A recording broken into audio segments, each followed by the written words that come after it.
Oh, we're hitting you back again. Let me hit you back again with just the facts.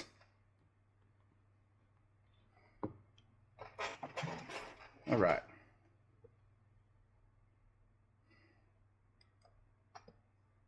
All right, here we are back again for another episode of BrentoCast, baby. This time we're running the camera for BrentoCast Live. The lighting might be a little bit weird, but hey, that's how we're rolling on a manic Monday. I say manic Monday because our new handyman genius here, who works at nights at Albemarle Nutrition lots of times and sometimes for days at a time without a break, and eventually crashes and whatnot, has put a bad influence on me. So now I like to come in here at night and do things when I happen to be having trouble sleeping. And that's what's kind of happened tonight. So it's a bit of a manic Monday in truth. Today is July the 22nd. It's been like a month and at least over a month and a half since the last BrentoCast. Now, a lot has gone down. I have been focusing these on Mom's recovery from her stroke, but just a quick word to say that we're still fighting the good fight to get her benefits. And so far, with the Lord's help, they have not succeeded in denying her the benefits. And that's not through any kind of coincidence, but just pure tenacity on my part of appealing every instance of them trying to end her benefits and, put it on private pay, which eventually it'll go to that. But hopefully Medicaid is going to be an option and stuff. But I only say that to say it's been 3 months now since her stroke, and the sad reality is probably she's going to be in the rest home for the duration of her life. That's not the way I want it. That's not the way she wants it. But it is just the reality right now, unless things change. And I mean, I'm open to the idea that they could change because people do recover from strokes starting later in the recovery process than she is right now. So, prayers and good thoughts, and hopefully that happens for her. But I don't want to dwell on that for these podcasts because that is really a bummer to listen to. And so much else has happened, although that has kind of dominated my creative existence for the last 3 months. I've really had to dial back everything else. But I'm at that point where my regularly scheduled performances and whatnot are starting to come up. Like, for example, next Saturday night, I am on tap to perform at Loafers and Legends. And that's going to be strictly a solo show. So I am going to adapt my approach to that a little bit. I've been thinking about the idea of doing that at electric. I've never done that show electric. It's always strum. And I do have a loop pedal. So I anticipate the idea of perhaps trying to do that electric, just to do something different, and just more or less like have little progressions and play little noodly solos in the background and just see how that goes over. In general, they don't want you to be very loud there. I've had more success with tips in that place. I make the joke that one of the wealthy community members out there always tips me the most when I don't use a PA. And this fact has not been lost on me. So taking a PA into a small-ish place that you really kind of need the PA due to the amount of background noise in that place. But of course, then you play and then they talk louder, so it's kind of a self-defeating sort of thing with a certain crowd. And lately, crowds have been very small there. So I'm contemplating the idea of either playing that purely acoustical, meaning no amplification whatsoever, just me, my guitar, and my harmonica, or taking my electric amp and playing my electric guitar and doing a completely different kind of performance. I don't know. But I don't book myself there very often these days, and it's been probably 2 or 3 months since I played there. So yeah, I'm kind of, that's coming up whether I want it to or not. And so I have to kind of take the time to prep for that. Give myself at least a week's practice to kind of get my fingers back in shape for that. But lots else has been going on that I want to get into today on this episode of BrentoCast. Episode number 60, by the way, which is quite the milestone. I had said I wanted each episode to be 50, each season to be 50 episodes. And so we're technically into season number 2 right now, and you might have noticed a new theme song coming in, and that is germane to the topic of today's discussion, which is AI augmented music, or AI generated music, you might want to say. Now, in the case of that that intro, that pretty much is me clicking the make art button over at suno.ai. You can check that out for yourself. You get so many credits per day to make songs, and you can make any kind of song. So that's one thing, just going and hitting a button, having a song generated. Now, me being a subscriber to their professional platform, according to their terms and conditions, that actually is my copyright. And that brings up a bigger subject of, if you click the make art button and a song is made that you either did not write the lyrics for, or you just let it kind of create the whole thing for you, is that something you can say, I wrote that? I would say if you at least give it the title, which is the concept that it generates the lyrics from, on some level you have created a song. Now this is perfect for some of the folks that I've had as clients in the past. One guy in particular comes to mind who used to take karaoke tracks of country songs and sing different lyrics or a different melody over it, and that's how he was able to create the idea for some songs to give to someone like myself and Harrison to go and develop a song. And I mean, I got mixed feelings about that too. Obviously there's certain misgivings if you take the premise for another song, but you cannot copyright a chord progression just like you cannot copyright a musical note. So I mean, it's kind of a gray area, and it sort of comes down to what your artistic integrity is. Now in my case, I would never go, hey, look at this amazing, intro bumper song that I wrote. Now, I certainly could have written anything like that, and I could have played out the instruments and taken all this time for something that doesn't really matter. I just try to change up that intro bumper for variety for you guys, so you're not listening to the same exact clip of a real song that Harrison and I have done or whatever, like we were doing up until recently. But it's not really, I don't really need to spend that time. I can extend, I don't really play reggae either, so I don't have a reggae band. So I thought, hey, reggae would be cool. And so I just gave it a few lyrics and, it spit that out, which is cool. But how can a real musician, I mean, of course I consider myself a real musician. How can a real musician, a producer, use this tool in a way that is, in line with their artistic principles? And so that is the challenge, right?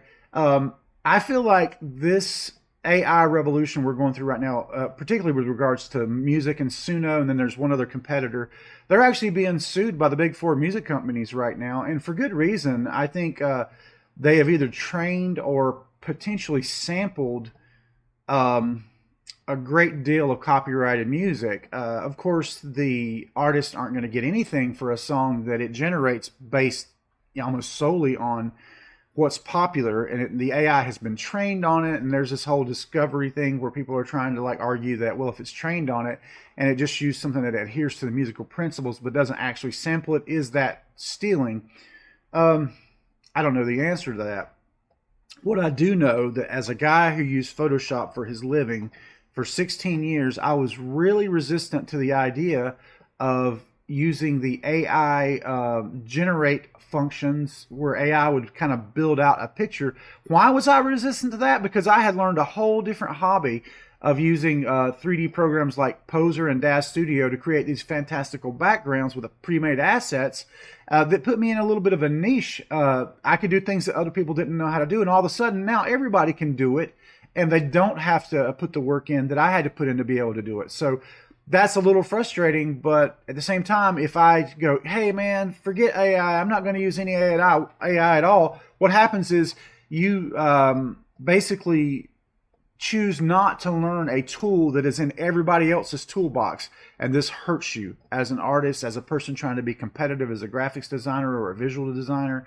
This hurts you. So I learned that the hard way from experience, from trying to really be hands off on that, and I was behind the 8 ball when it come time to actually be able to use AI. And I have people asking for these really specific things that they've seen other people do with AI, and if I can't do that, then oh great, congratulations, you have integrity, but you're not competitive. So I don't believe in putting myself behind the 8 ball of something that's coming, whether we like it or not. Whether we like it or not, in 5 years' time, my prediction is you will not have to be able to play an instrument to make original music, and I mean really specific original music. I think what's going to happen is, I think Suno is going to actually lose this lawsuit, and then I think there's going to be a situation where either the big music companies, Sony, for example, owns that technology outright, don't think they're going to try to put it back in the box, because they don't care about an artist making money. They only care about their shareholders making money. And if they can make said money by people having the ability to just hit a button and make a DJ Khaled song or whatever, they're going to do that. Okay. They're not going to worry. They've never cared about the artist. They've exploited the artist. That will continue in the future. And AI is going to be one of those things that's just, we can't put it back in the box, in other words. So you might as well learn it. The best I can do is try to use it in a way that maintains my artistic integrity. And I know Harrison, my partner, and I, we differ on this. Our thoughts about it. Like, I think his position is he'd rather not use it at all, and I certainly get that. But, you know, does that extend to how you write your lyrics? Does that extend to how you research a particular genre? If a client asks you, hey, I want to do a reggae song. Well, we don't know reggae. We don't really, I understand the loose principle of it, but like, you know, jack, jack, jack, you know, but we'd have to do some research. We'd have to listen to some things and learn that. And you could ask AI, hey, what typifies hit reggae music? And it's going to give you, it's going to spit out bullet points for you. Well, have you hoarded yourself out because you use that to do a little research for you? I would say no. I would say you're using a tool in a toolbox. Now, here's how I use AI with regards to music. Okay, I do want to produce an AI-generated album, and that's something that I right off the bat realized people are playing around with this and goofing off, but they're largely not even paying subscribers, and I want to use the tools to the fullest extent, not to just make up music that I couldn't make, but to extend my abilities. For example, I've written loosely 80 or 90 songs, right? I wanted years ago to do a traditional album, meaning bluegrass, and I went out and tried to do the work. I went out and started going to these bluegrass jams, and I found bluegrass in general, and specifically the bluegrass in Gold Hill, to be just absolutely something that I could not crack being a part of the community. If you don't know a Scruggs turnaround, if you're not a bluegrass player on the guitar, the mandolin, the banjo, or the fiddle, those people don't have time for you. They don't want to show you anything. They're like, we're special, you're not. I don't care how many songs you record in another style. You're not a musician if you're not a bluegrass player. That is very much the attitude that I've had a couple of those guys over here, and just trying to learn from them and tell them what my ambitions were. Hey, I don't want to be a bluegrass player, but I want to do a traditional roots Americana album with bluegrass instrumentation. Could you help me? And one guy was kind enough to come over here once or twice, and I appreciated that, but he was really straightforward with me about, well, man, people aren't going to be, you're going to have a hard time getting people into this idea. And he's right. I absolutely tried that for about 3 months, and I realized I was wasting my time. Other than I can hire people to do it, which is extremely expensive. And then, of course, what am I doing? I'm just putting my vocal on top of some other players, and I don't know, man. It's just like my desire to do it started to wane. I thought, well, I'll probably just never do that. So then Suno comes along. About a year and a half ago, I tried it out, and I realized it wasn't far enough along to be something I could use. So recently, a friend that I used to do some work with, and I don't work with him so much anymore, but he said, hey, we should do a little collaboration. Just send me some lyrics. And so, to be honest, I did some throwaway lyrics for this concept that he put forward. And the next day, he sends me back 2 fully polished demos of that song in different styles. And I was like, okay, what gives? And so he dished, and he told me what he used. And then I got to looking at it, and I obsessed on it for about a week, stayed up all night, several nights working on it, and was able to kind of crack the code to how you use this tool. Got into another tool that let me split off what the file that Suno spits out and into stem files, and be able to mix it and clone voices and things of that nature. Where I'd take a client's voice, 15 minutes of a client's example voice singing with no effects on it, and I could create a vocal clone that would make whatever Suno spit out sound like that person. And in the course of that, one of my former clients that I had done a music project the traditional way for became interested in that. So we decided, hey, I've got my project, and I'm 6 songs into a project whereby this person who ostensibly cannot sing is now able to sing, and it sounds like them. It's not taking his performance and tuning it, which certainly could be done. It would sound very robotic and not great. This samples the characteristics of his voice, and I'm able to like either sing it myself or get an output from Suno and run it through this process, and it sounds like him singing, and he's thrilled by it. And we're doing a comedy album, so it's songs based on stories he's written, and we're going to be releasing that as sort of a surprise gift to his more musically inclined family members that we've also done some work for. And I just think that's a hilarious usage of this technology. And also, it's a gag, but at the end of it, we'll be really honest about how we did it. So there's nothing nefarious about it. But it does, this person who ostensibly wants to be more musical or musically inclined and involved in music has the ability now to do an album that absolutely could not have been done to this level, even with the greatest players in the world, a year ago, just because of his inability to sing in a fashion that could be tuned to sound natural. So it's pretty exciting stuff. Now, conversely, another client who I had all but decided I wasn't going to work with anymore, I realized this was perfect for that person. And I did some preliminary examples for them, and they were real enthusiastic for a minute, but then I had to draw on years of experience with this person. And I just got to thinking about it, and I was like, well, Brent, you're about to do a bunch of work here that you're not going to be compensated for or given credit for based on how previous projects went. And I thought to myself, hey, I'm not even worried about them listening to this because narcissists don't listen to other people's podcasts, so there's no danger there. But at a certain point, I referred to, hey, I've kind of done this preliminary work for you. I've sort of laid out what I was going to charge this person less than I should have, as I have in the past. In the past, I've done a bunch of free work for them. And I think once you lay that template down, you sort of devalue yourself. And discussing this with another producer friend of mine, I said, hey, what he said to me the other day? He said, I don't like it when you refer to me as client. We're collaborators. And I'm like, well, the definition of collaborator involves two parties doing actual work. Saying, hey, do this for me, and I'd like something like this. That is not collaboration. And it's ironic I'm talking about tools that make the actual work easier, but when that person can't even be bothered to learn the tools, that is not a collaborator. That is a client. I do expect to be paid for my time, particularly when I'm spending my money to do, for these various platform tools. And I've run into that in the past where they asked me to do something kind of for free for them that cost me to do. And I was like, hey, guy, like if it's $30 that it cost me for this tool, you have to at least pay the $30. And ironically, I've had difficulty getting as little as $30 out of this dude. So I was like, hey, you know what, Brent, you got to really choose who you try to use these tools with. Anyway, where I came was I was like, you know what, I'm just going to put a pin in that and not even try to pitch this to the average client. Only clients that I know could benefit from it and see the value of it. And that might be hard. And I was discussing this with my producer friend who he did a AI kind of reinvention of a song that a guy had, and the guy balked. He said it was so amazing that it moved him to tears hearing this song re-envisioned, but he balked at even paying $1 for it. How ridiculous, right?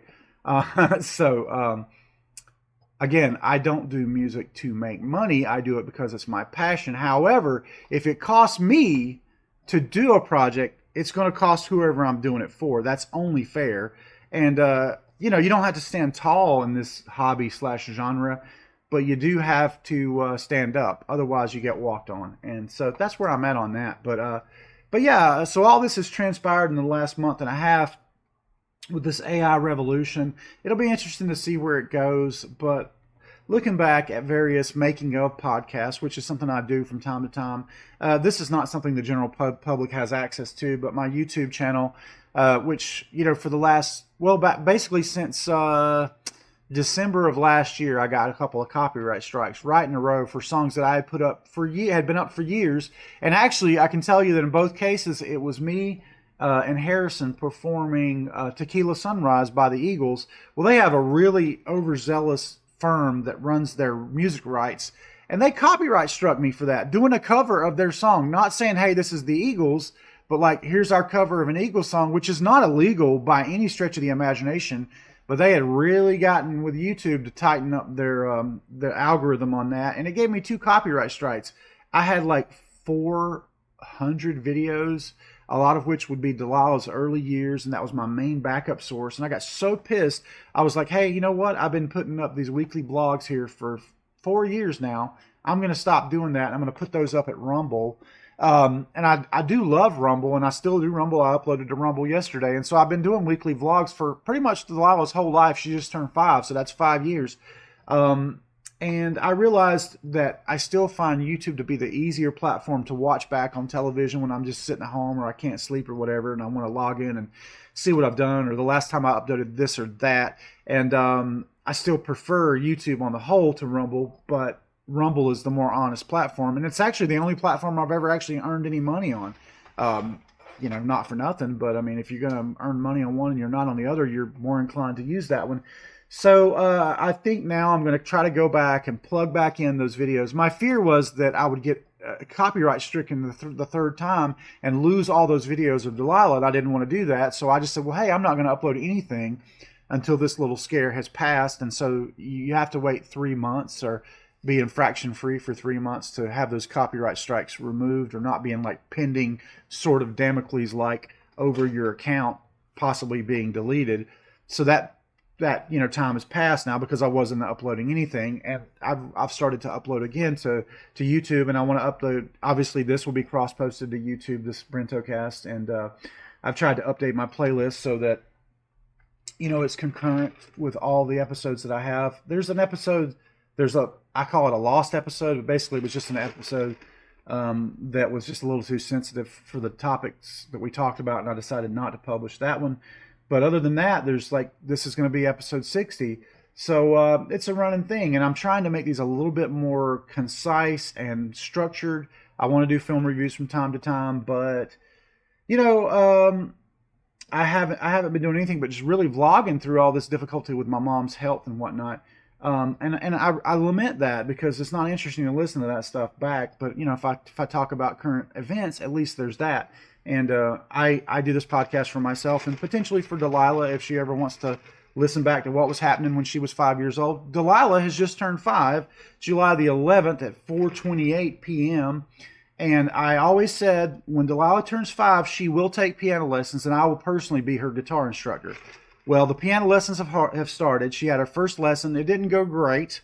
She was very scared, but the lady was awesome and really hung in there with her, and I'm looking forward to getting her second lesson tomorrow. I'm going to document these bad boys. We're going to see the progress. That child will have the ability to read and write music, by the time she's of age, and that's just going to happen as long as I'm around and have the money to make it happen. I got the passion. I got the heart. We're going to build this child into a musician because she has timing. Her timing is just instinctively good, and I recognize this. Her music teacher at pre-K has told me, hey, Delilah has really got it on the timing.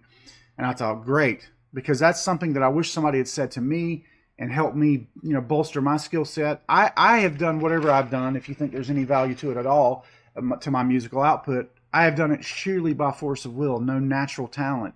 My former friend Neil Martin Mabry, no longer somebody I call a friend, but I have a long history with him. And I always say, man, I played guitar for 3 years, and when he picked up the guitar in 3 months, he was as good as me or better. That's unfair, but that's just the way it is with some people's talent level and their innate ability to pick up, instruments and learn them. My friend Caleb Hill, I have never seen an instrument that he couldn't just pick up and play. And, you're just like, geez, man, wow. It's just some people have it like that. And, that's amazing. And I hope Delilah does have it like that. But she's going to have the foundational knowledge and not have to fight the struggle for music theory like I do. Like I have to reference the wheel. If I want to see the circle of fifths, I don't remember that stuff. My partner Harrison's great at stuff like that. I'm not. My mind is not geared that way. I can play good enough on the piano and the guitar to be a songwriter and a producer. And that's great. I'm happy about that. And that's really kind of where I live as an artist. So that said, everything is going good on the creative front. I'm back at it now. I'm going to get more serious about these weekly, I do better when I'm doing creative output. Just emotionally, I've kind of come off of that, and you do it because you're hassled. You're like, hey man, I got to be at the rest home every day or whatever. I'm trying to do this Medicaid stuff, not getting really the support or help that I need from my brother, who really should be as engaged as me, he has a business to run. I'm not even like kicking off on him. I'm just saying I've been trying to take up his slack with regards to visitation, and I've had to dial that back because, stopping the creative stuff has not put me in a great place. I am an artist. I need to have that output. And as an artist, it doesn't matter if it's good art, just do some art, do something.